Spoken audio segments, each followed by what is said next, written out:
Is Reverse 1999 really worth the hype? Welcome back to Cocky Gachas, and in this video we're going to give a comprehensive first impressions of Reverse 1999 from what we have experienced thus far. And of course, you guys know that I'm currently in the closed beta, and the closed beta has only launched for around 2 days so far, and definitely I've experienced more than that because I'm also playing the China server to experience the story beyond chapter 3, right? In the closed beta right now, there are only 3 chapters available. However, I've played to chapter 4 in the China server, so I definitely can give more of a comprehensive deep dive into some of the mechanics, and the overall opinions of what I have is not just restricted by the closed beta front. So the first thing that I want to touch on is also the main selling point of this game, and that is the story, the voice acting, as well as the graphical prowess of this game. So as you guys can see, right, from the trailers as well as the footage that you can see on screen right now, this game is extremely beautiful and it runs well not just on the PC client. I've also played it and tried it on my phone and also on an emulator, and all 3 of these platforms, right, it runs well and also quite well optimized from that end, because usually some of the graphically good games, they are usually not exactly the most optimized when you look at the gacha games on the market, right? So compared to that, I think this is a really standout that they have optimized the game really well. And of course, the story and the voice acting, I would give it a 9 out of 10. I think that this is extremely good, and I think they do tie in together. It's not just a separate thing. If I just look at the plot on itself, I don't think that it is like out of this world, right? Albeit I say that there are certain merits just on itself. I would probably give it a 7 or 8 out of 10 for the plot, but if you add in the voice acting, it really makes the world a lot more immersive, and it's more of a dark approach, right? It's not those vibrant kind where we look at the Genshin Impact kind of a game. So it's a different approach that is not much seen in the market. And of course, this is from what I've experienced to chapter 4, I would say that the foundation is being laid pretty well. I don't think that the story is taking much turns as of now, but the foundation is being laid. The little details, I've definitely checked them out as well, because I have not skipped any aspect of the story for this game, and I can't say so for a lot of the other gacha games that I have played in the market that I have never skipped the story. But for Reverse 1999, I can confidently tell you that the story is really captivating me. So just from that end, I would give it a 9 out of 10.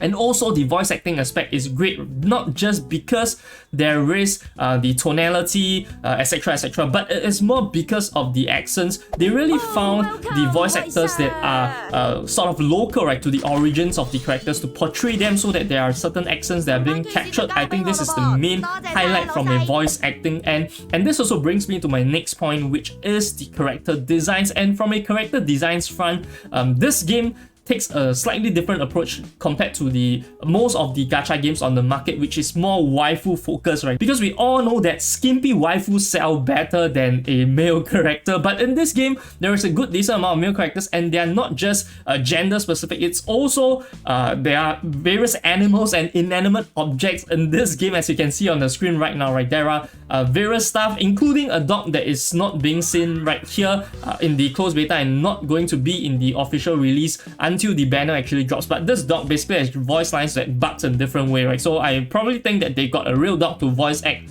this dog itself, this dog character. So it's really interesting to see so many weird characters being in a gacha game. And of course, the fan service is going to be significantly less. So if you're someone that is looking for just pure skimpy waifus, this is not a game for you, right? You probably have to look elsewhere, and since this is summer season, you are going to have no lack of that. So just from the character end, this is up my alley. I do think that this is pretty good. And the next thing I want to touch on is going to be the gameplay. So of course, any gacha game or any game cannot be without its gameplay. If the gameplay sucks, then we cannot really talk about it as a good game. And for Reverse 1999, I think that the gameplay is okay. I don't think that it is game breaking. I don't think that it is doing something special that no one has ever seen before. This is similar to 7 Deadly Sins Grand Cross that I have seen footage on, and I've played, I think, for maybe 1 day before I quit the game. But this is exactly the same, I would say. A card system whereby there are RNG factors, whereby you are going to draw different cards based on your characters. However, the gameplay wise, there are only a team of 3 with a backup. I think it's a bit lacking from that end. Rather simple, but at the same time, I don't think it is unfun. Throughout my experiences playing the game, I would say I had relatively good fun playing it, and there are strategy aspects involved in this. So I would say that this is probably best because the fact that most gacha games or most games these days are made for a casual audience. So having a rather simple but with some nuance involved so that you can still go on a strategic and it's going to be pretty decent. So I'll give it a 7 out of 10 from this aspect. I think the gameplay is enjoyable and that is most important for me. And the next thing I would like to touch on is going to be the free-to-play friendliness of this game. Of course, when we talk about a gacha game, we talk about mobile game, they always talk about pay to win, free to play. These two terms go hand in hand. You cannot play a gacha game or mobile game these days without coming into these two terms. So for a free to play friendliness, I would like to tackle it from two aspects. The first one is going to be the difficulty and the second one is going to be the gacha system. So of course from the difficulty end, right, a free to play game is going to be a bit less gated by paid units. So the difficulty of the game shouldn't be too high. If it wants to be more free to play friendly, it either has to have very good gacha aspects whereby you can obtain the higher rarity units better, or the difficulty isn't going to be too high. And for this game, I think that the difficulty isn't that high. And from what you can see on the screen, I actually cleared chapter 3, which is suggested to have a inside level 1, level 30 character, and I did clear it with under leveled units, albeit I got one of the best 5 stars, and I specifically wanted to make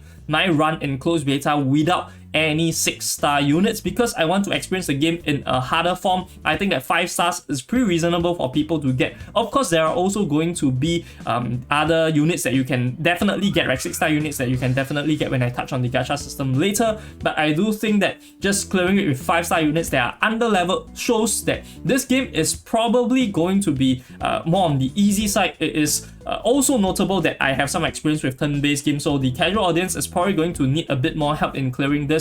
However, I do think that the fact that I was able to clear it one day in means that the game doesn't have that much of a grinding aspects when it comes to the story. But of course, this is just the story. When you talk about the end game modes, you're going to look at the limbo system. This is a system where it is similar to like towers in different games. Genshin, I think, have this chaos mode whereby it's also similar to this. It's going to reset 2 times a month, and the stages are going to be different mono elements, so you would have to create a different mono element team to counter them, so to speak. So you would have to grind stuff for it, and this is where I would say that the free-to-play friendliness actually drops a bit, because I do think that the game is a bit too grind heavy and the stamina system isn't exactly the best. There is an apparent lack of stamina, so you are not able to upgrade the units as easily as a free-to-play player. As someone that actually purchases the offers in this game, you're going to have access to more stamina, so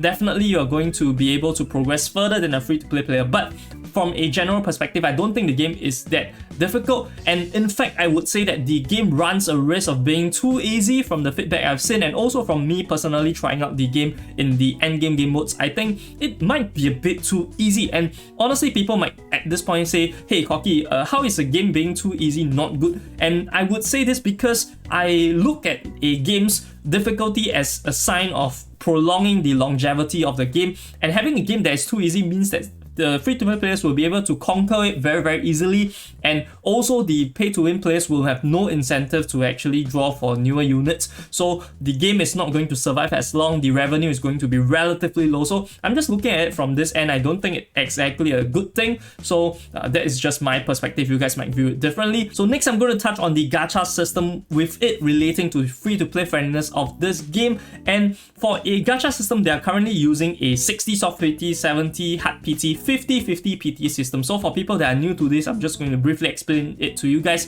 If you go to 60 draws without getting a 6-star unit, you are going to have increased rates all the way up to 100% until the 70th draw. So on the 70th draw, it's a hard PT, you definitely get a 6-star unit.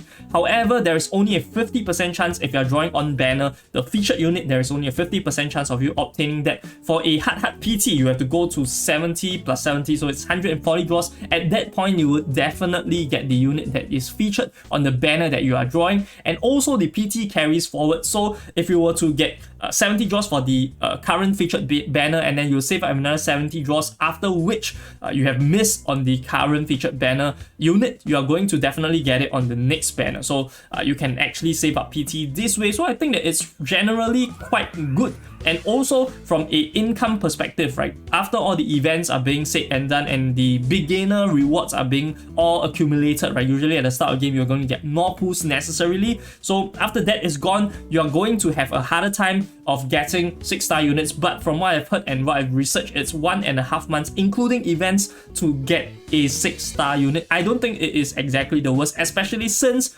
this game does not require you to have all 6-star units to actually clear the content. In fact, I would say that some of the 5-star units are in fact better than 6-star units. So this is something that is pretty free to play friendly if you think about it from that perspective. So from a gacha system, pretty friendly. From a difficulty system, relatively low difficulty. And now I'm going to touch on the negative aspects. I would say some people would claim that this game is facing, and that is going to be a non-existent sweep system. So there is no sweep system. You can think of it as the early days of Dislike, whereby you're going to have a replay system, and this replay system works as follows. It's going to have a record of the run that you did whereby you achieve all the goals, right? So you get various stars. If you get full stars, you're able to repeat the stage at various levels of stamina multiplier. So you can use, you can do 4 runs at once and clear all your stamina this way very easily. However, it is not a auto system, meaning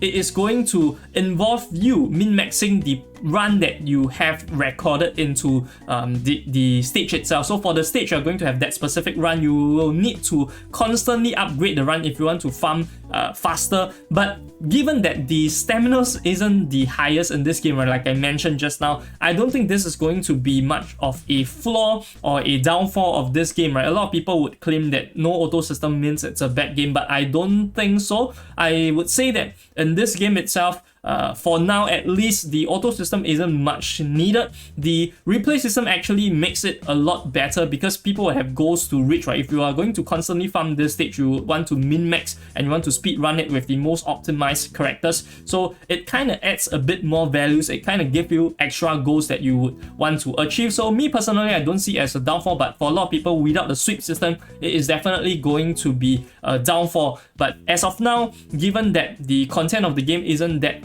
explored yet, the content of the game isn't that well developed yet, I would say that for now it is fine. And in Dislike, I do remember that they subsequently added the sweep function, which a lot of people demanded for once more of the grinds are going to happen, right? People don't want to constantly have their phones out and AFK on the game itself. So understandably, they did subsequently added the sweep function. So I would foresee this adding sweep function in the future, but for now, I don't think it is being needed. And the next thing, which also ties into the point I just mentioned, right, is the expansiveness of the content. As of now, if you were to complete the story, the end game mode is the limbo mode that I've talked about. However, outside of that, it's just going to be event stages. So I don't think that there is a content library, so to speak. And this is also looking at a China perspective, whereby I've experienced the events and I've taken a look at the current library of content that they have. I think that this game lacks content. This is quite a massive problem, albeit this game is only out for a couple months, I think 2 months in China server. So even if you consider this as a new game, right, I think that the lack of content is going to be quite understandable. It is a bit like Limbus Company when it first launched, and right now I think Limbus Company is in a pretty good place. So definitely I would say that this game as of right now has this lack of content problem, but in the future I've heard that the devs are actively trying to listen to feedback and they are going to add in a roguelike mode. I'm not sure when, but once the China server gets it, I would presume that the global server will also get it at the same time. There is no reason to actually restrict content from that perspective. So hopefully more content come to this game, but as of now, I can only give it based on this current state of the closed beta as well as the China server. This is not a main game worthy game as of now, I would say, because you would have lack of things to do given limited stamina and given limited content. Only resetting twice a month is a bit too little, and having a lack of goals, right, means that this is going to be a perfect side game because you can clear off your dailies relatively fast. Maybe 13 hours or 14 hours of stamina is going to be used up in less than 15 minutes, which is ideal for people that are juggling multiple gacha games. So for people that are looking to add another game into their catalog once this releases, this would be the perfect side game. And I would also give a updated review if and when they add additional content to this game, but as of now, this is my opinion on this game. In summary, I think that Reverse 1999 is a extremely solid game with huge amounts of potential if they were to just add a bit more content and they were to expand more story chapters, right? With the immersive world that they have built through good voice acting, I think that this game is going to be a huge hit. Albeit lack of endgame content, I think it's going to run it down the route of like Honkai Star Rail and Genshin Impact, whereby it's more focused on the characters, and I don't see it having a problem making it character focused or character driven because of the way the characters are being portrayed. So definitely looking forward to it being officially released. And also for people that are wanting to play this game as of now, for an English release you are not able to play. I'm not sure when the official release is going to come. Once I get an official date, I would update again. But for people that are looking to try out the game for yourselves, for the China server, you want to know how to get into it, right? Definitely join my Discord channel. I'll try to guide you guys through on how you can download the China version of the game to experience it for yourself, albeit without English subtitles, right? So it's going to be a bit worse of an experience compared to an English release, but for people that are interested, definitely head to my Discord channel.